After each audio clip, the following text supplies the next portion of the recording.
Agnis Stibe. I'm a professor of transformation and founder of Transforms.me. My life combines interest and curiosity around changes, how people can change not only themselves but also organizations. My earlier background starts from computer science and MBA, and then I worked in the industry for large multinational IT companies as business development manager, customer relationship manager, and then later in the last decade I went into doing science and really uncover how behaviors can be changed, how the attitudes can be influenced, and how technologies can be designed to help people achieving their long desired changes in their lives and organizations. We don't need to worry. We just need to be cautious and use our senses and our intellect to move ourselves in a direction that was most beneficial for ourselves and for everybody. So first of all, instead of being worried, I would encourage everyone to be conscious and aware. Conscious and aware not only about the circumstances that change constantly around us, but about themselves, their own human nature, who we are as a beings. What is our purpose? How do we master energies that are accessible in our daily lives? And how we convert these energies into really great results for ourselves and for our organizations, for our communities. So therefore, one thing that I would encourage everyone to pay attention to is their internal alignment. Alignment with everyone's true nature. The better is the alignment with what your instincts say to you, with what your nature is suggesting to you be doing, what's best fit for you in this world. That is where you can achieve the greatest results. And in societies, we need everyone, and everyone has their own gifted talents and also attributes that can be used on a daily basis wisely to have our evolution going in a positive direction.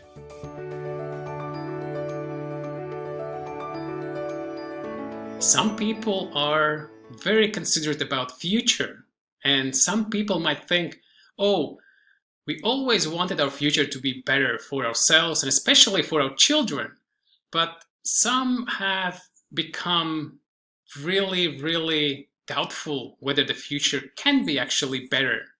And I would encourage, first of all, to remember everything starts and ends with what decisions we make.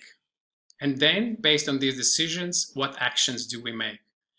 As we have evidenced that most of the global challenges are man-made. Therefore, there were people making these decisions that led to these outcomes. Therefore, the formula is very simple. In this equation, we change what people make as decisions and make as their consequence actions. And therefore, also results and outcomes will be different. So just by looking backwards, what sequence of decisions have led to possible global challenges? And just stop doing those and start making different ones. And then nature itself has a huge power to recover, to regenerate all the energies of our planet. It's just that our people's minds need to be advised and suggested to make better decisions for themselves and for the environment, for the societies, and for the planet. I believe future is just an outcome of our decisions today. Every single decision that we make on a personal level, and also more importantly, if we are managers and leaders of other people, how our decisions produce different variety of outcomes based on what decision we are making. So therefore, I would encourage just to revise on a daily basis what kind of interests do we have, what kind of values do we have, and how well they're aligned with our futures.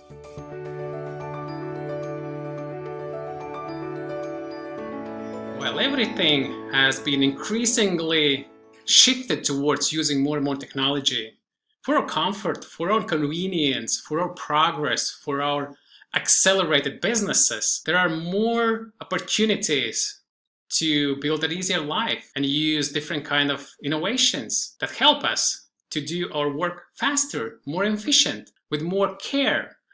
And then the question comes, so once all of this technological evolution progresses, what would remain the human role in our lives? So what would be those things that we would need to treasure and remain to be very human and not delivered over to technology? And I would say there are some things about us that cannot and possibly will not be able to transform over to technologies. And most of those two things that I would like to highlight today, number one is creativity. Can, for example, an artificial intelligence be creative? Of course, it can plug together different things and we can speculate. People do the same thing. They just put two wheels and a frame and that's a bicycle. So if we give a certain tool set for artificial intelligence to combine these tools into certain different variations for whatever are the choices for the artificial intelligence. So one of them would be using the two wheels and the frame, there would be a bicycle. But would there be the depth of the thought behind that this bicycle would actually help people, or maybe also robots, to move around? So therefore, I think creativity is one thing that will always make humans stand out, comparing to our ever-increasing technological evolution around us. And the second thing, it's about imagination. How people can imagine different things. Whether we will be able to uncover the depth of our neurocircuitry in our brains and see how that process of imagination emerges in our brains, so that we would be able at least to imagine, to copy it and give it over to a computer to do the imagination. I cannot personally imagine this to be happening in the near future. So therefore, these are the two things that I think people will be always finding themselves in a comfortable spot comparing to technologies: creativity and imagination.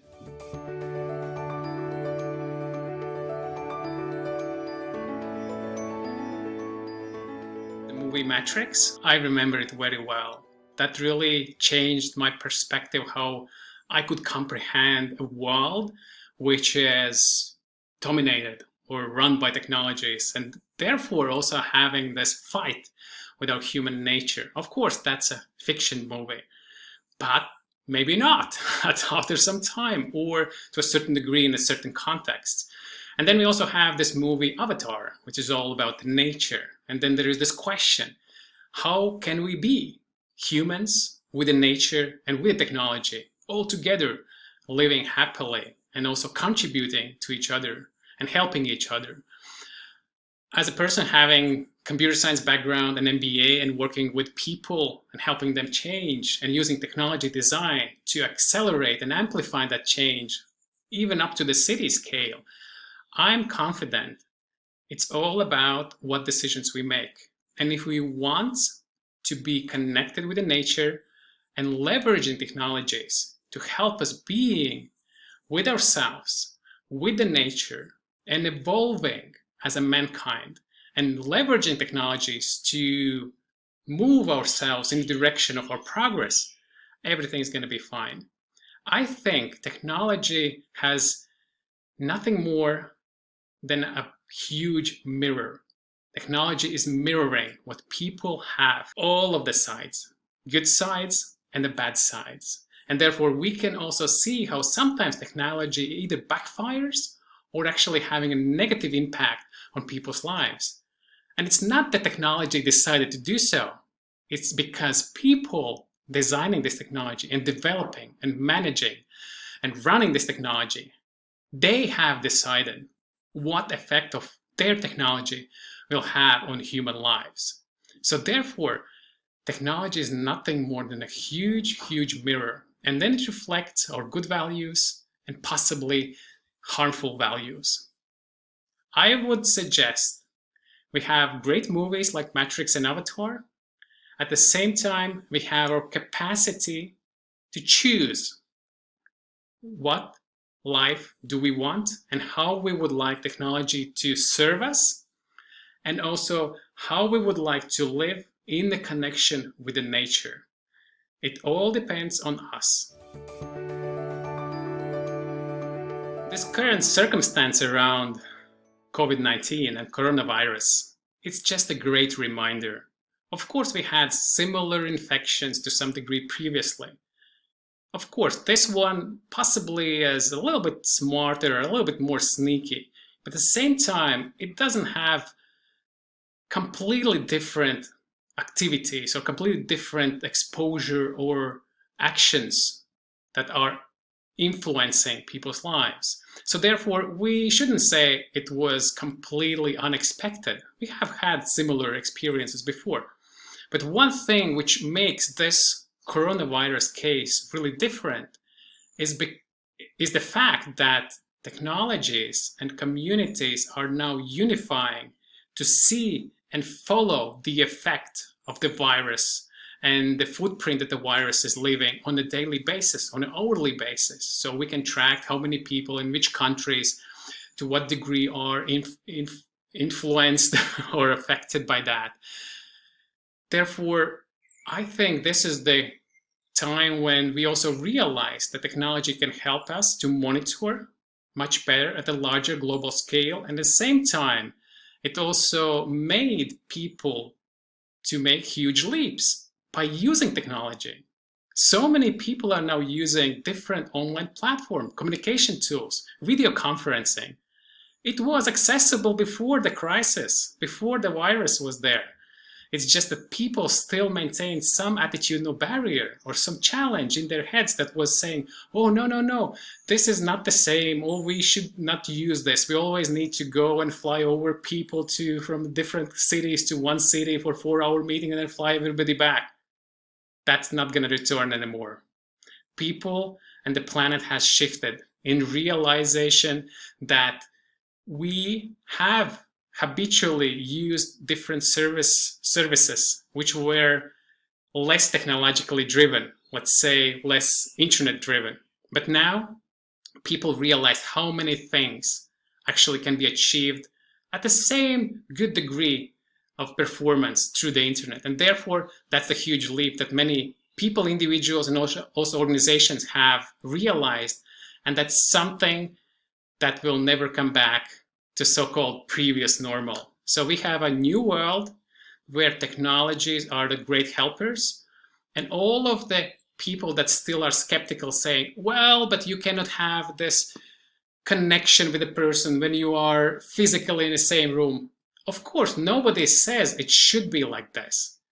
But let's be mindful, how small is that percentage or degree that is not currently being built by the technologies or have not been delivered by technologies? Very tiny, and it will get smaller and smaller with virtual reality, with augmented reality, with holograms. It's all gonna come out in the next 5 to 10 years.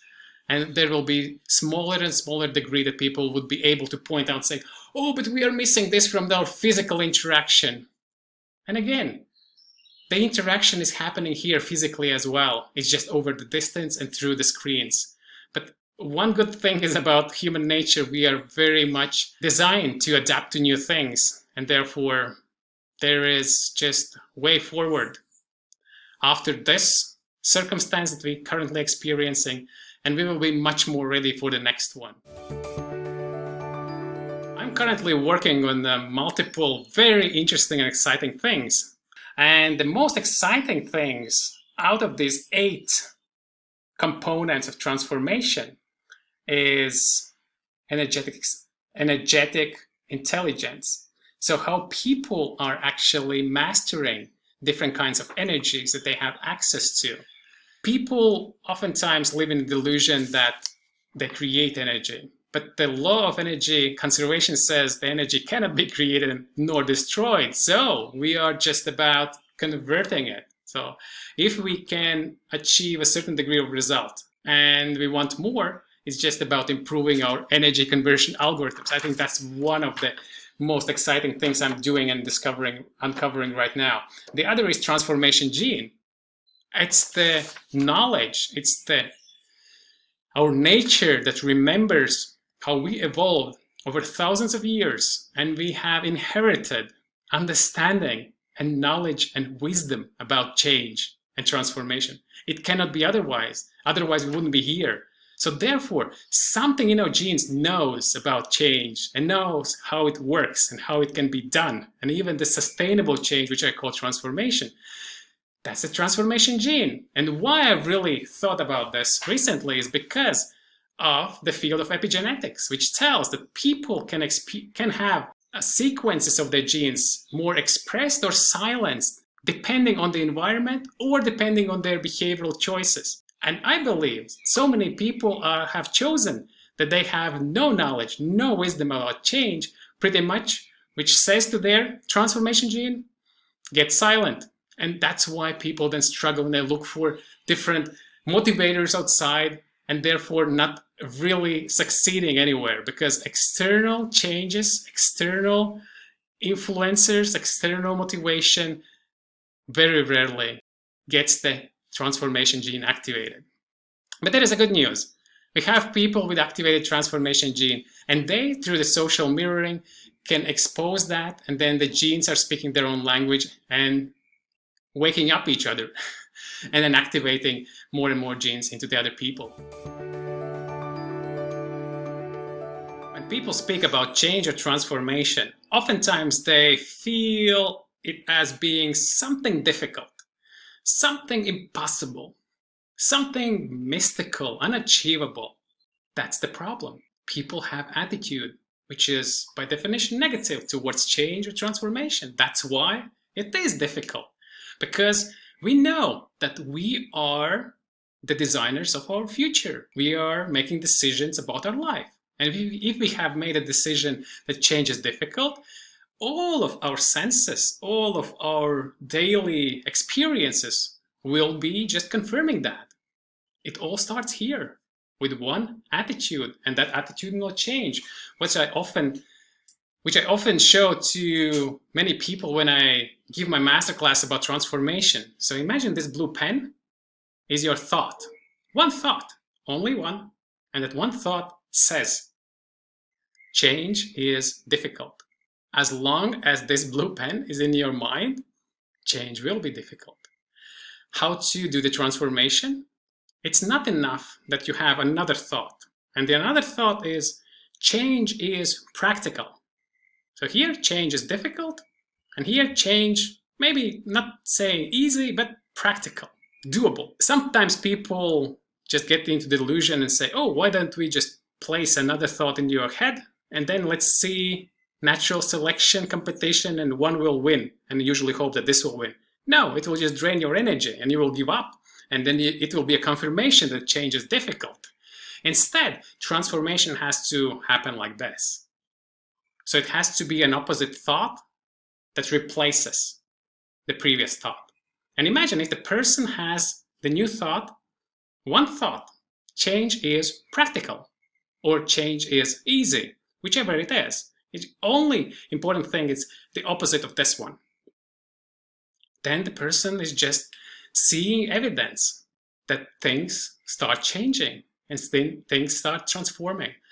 Not everyone has enough tools or insights in how to do that exactly. So therefore, my work has a collection of simple tools that people can use. One, for example, is called vectoral transformation. Vectors pretty much is an arrow. It starts today and it points to a direction.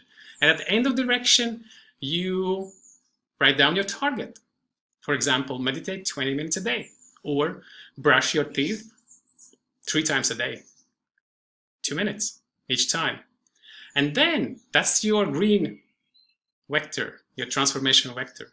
And anytime you deviate from that, your day is different. So you brush your teeth not 3 times a day, but 2 times a day. Or you meditate not for 20 minutes, but for 10 minutes. Or you meditate for 20 minutes, but not every day, but every second day. You naturally land on a different vector, which is not the same, which is slightly away on the angle from your desired transformation. And once you stepped away from your green transformation vector, you will never be back. This is how the geometry works. That's one of the simplest tools that I've recently created, and people have found it very, very easy to use. And you can place one of these illustrations of your own desired changes in your bathroom. The other one you can place on your fridge, depending what kind of changes you want to achieve. So that's something everyone can start using today.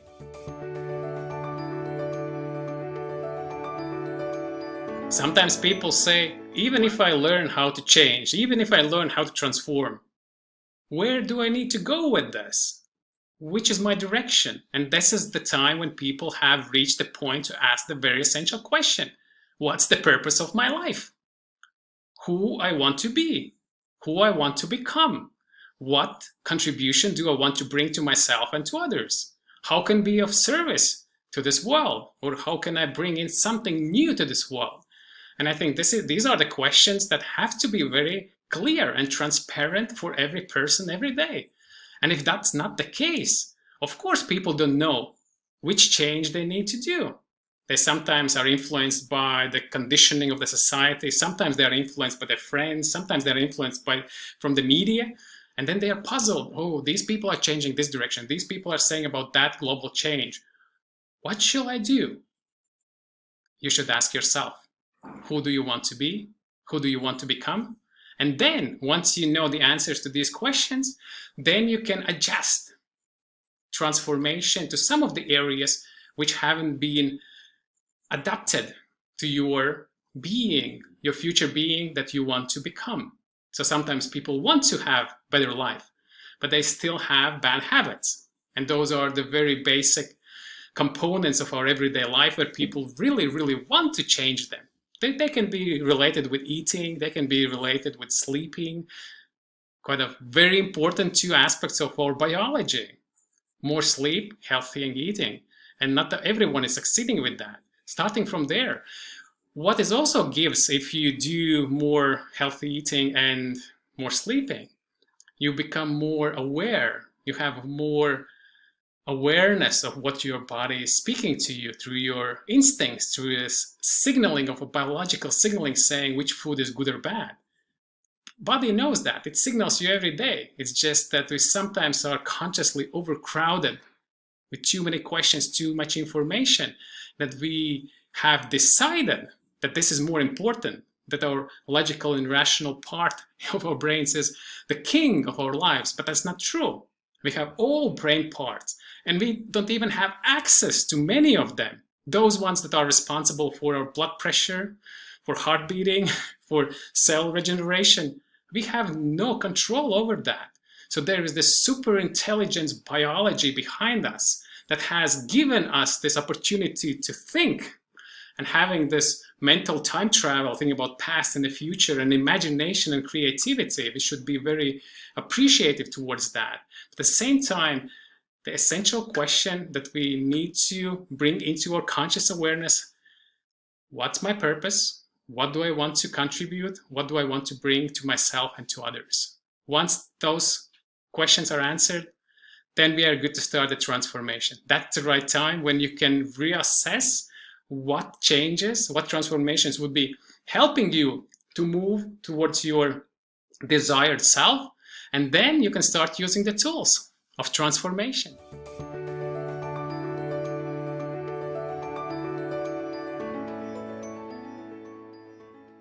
Sometimes people speculate about, well, once we design technologies, first of all, they will give us pleasure and enjoyment, just like TV remote control, right? You don't need to go to the TV to switch it on and off, which was the case a few decades ago. Or the phone, mobile phone, it wasn't there 2 decades ago. Now we enjoy this technological evolution. At the same time, it not always brings the results that would be actually beneficial for human nature. Recently, I was contemplating about psychological immune system, how our psychology is actually, how ready it is to deal with the technological revolution, while we tend to imagine and believe that the more technology we use for our own comfort and happiness, then that makes our life easier and better. But not always, because circumstances can change. And if we don't have trained our psychological immune system to be ready for changes and to be ready to deal with uncertainty and variation that can happen in our lives, therefore, we might not be ready, not psychologically be ready for these events, just like with pandemic right now. And technology is not also really designed to help us to deal with it, but actually sometimes maybe even backfiring by showing the numbers and how that all virus spreads, and we are then losing our minds sometimes.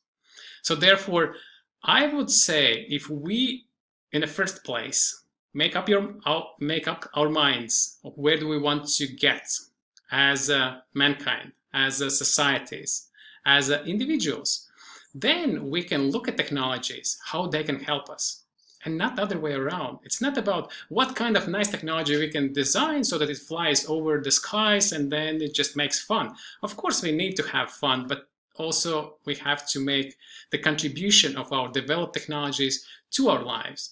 So therefore, a good balance between human technology interaction is when human is deciding what's best for the mankind and for the planet, and then technology is the complementary part that is helping with certain tasks where technology is greater. Let's look at the example of artificial intelligence. Again, people not knowing the details of that or not having enough knowledge or information or the background sometimes get into this fearful state because this is what they see from movies, that the artificial intelligence is going to take over and it will make a decision to get rid of the people. Who created these screenplays? Who wrote this story? People wrote this story, not the machine. If we would be giving machine to write a story, and there are people doing that, these stories are quite poor. So how can we imagine? Of course, our brains can imagine. Not the artificial intelligence yet. We can imagine that this might possibly happen, but it only comes from our fear because we don't want this to happen. And that's why we can imagine this happening, and then we get into this state of being very defensive and resistance towards it. But no, artificial intelligence will by definition will be inbuilt with the bias of its developers, which is human beings. If there were robots, or other creatures or other artificial intelligence creating this artificial intelligence, then we don't know what kind of intentions are inbuilt. Otherwise, we know. Some people would speculate, but well, artificial intelligence, that's why it's intelligence. It can create its own story. Based on what? Based on what people will tell or will be giving us the insights from our story. So the artificial intelligence will have only one source of inspiration. And of course, if artificial intelligence looks at and reads all the books and libraries and all the information, of course, it will see a lot of positive results from what people do and also all the negative stuff. Then, of course, we can easily imagine that artificial intelligence can replicate some of the bad stuff. It's in our control what we give to this artificial intelligence. So therefore, I would be very much reminding everyone, whenever we build technology, we are the designers, we are the developers. We are the creators, and our creation is driven by our values and our intentions. So it all comes back to us. Technology is just a huge mirror where we can look to ourselves, who we really are, what is in our nature, and we can historically have different aspects as human beings. But as we grow more conscious, more aware, we are in the place to decide which of those historic characteristics and properties do we appreciate still, and which ones we are leaving behind. That's the major call to action for every individual and for every organization, for every society, and for every country, And for every planet, if we have more than one inhabited, is to really, really be mindful and aware and conscious about how our actions and decisions are producing the outcomes in our daily experiences over time at the different scales. Let's be conscious, let's be aware, and let's create more good.